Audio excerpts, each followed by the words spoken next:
Bonjour à tous, je suis Adeline, femme, entrepreneur et passionnée par la santé et le bien-être féminin.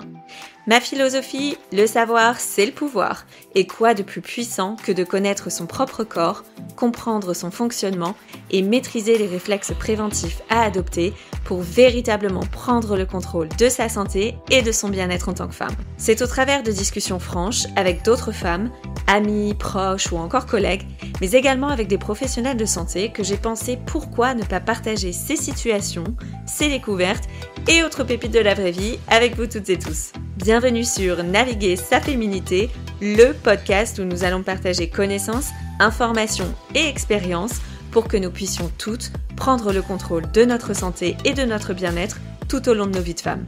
Alors, c'est parti!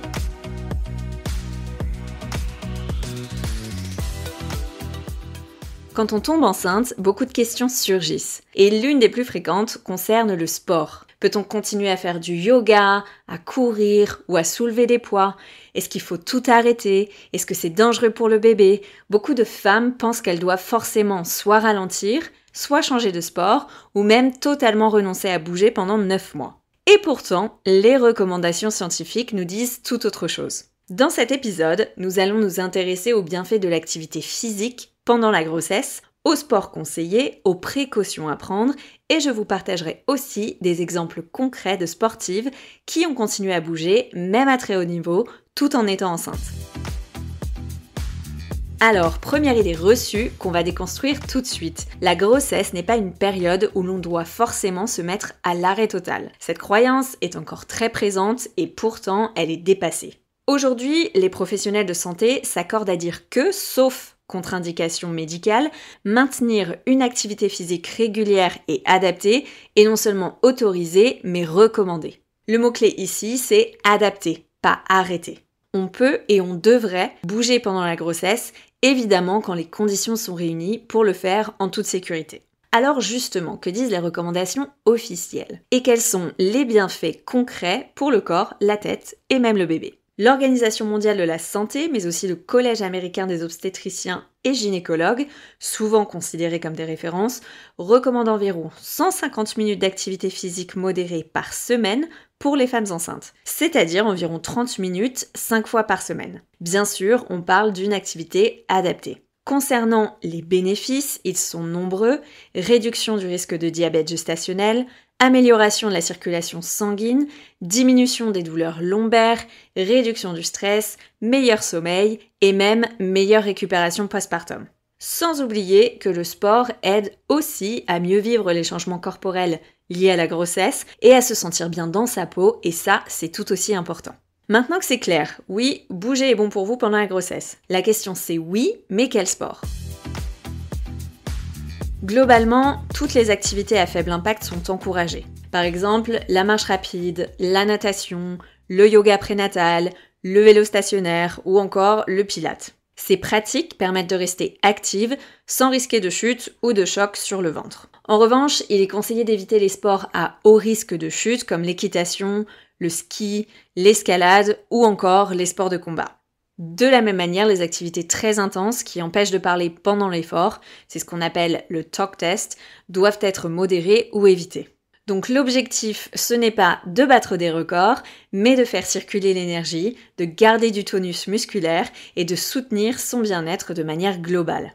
Et pour nous prouver que c'est possible, certaines athlètes de haut niveau peuvent même être citées à titre d'exemple.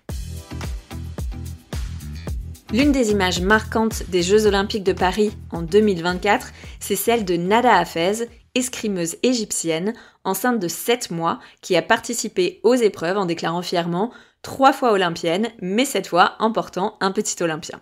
Ou encore Yaïlagoul Ramazanova, archère azerbaïdjanaise, enceinte de plus de 6 mois, qui a partagé ce moment unique où juste avant de tirer, elle a senti son bébé donner un coup de pied. Des instants comme ça, c'est puissant, c'est symbolique, et ça montre qu'on peut vivre sa maternité sans renoncer à son identité et à ce qui nous anime. Et puis il y a aussi l'exemple bien connu d'Alicia Montagno, une coureuse américaine qui a participé au championnat des États-Unis sur 800 mètres alors qu'elle était enceinte de 5 mois. Elle a terminé sa course avec le sourire, loin de son record, mais avec un message fort: oui, c'est possible de bouger enceinte, même en compétition. Bien sûr, toutes ces sportives étaient suivies de très près par des professionnels, mais elles rappellent que l'activité physique pendant la grossesse peut aussi être un acte de liberté.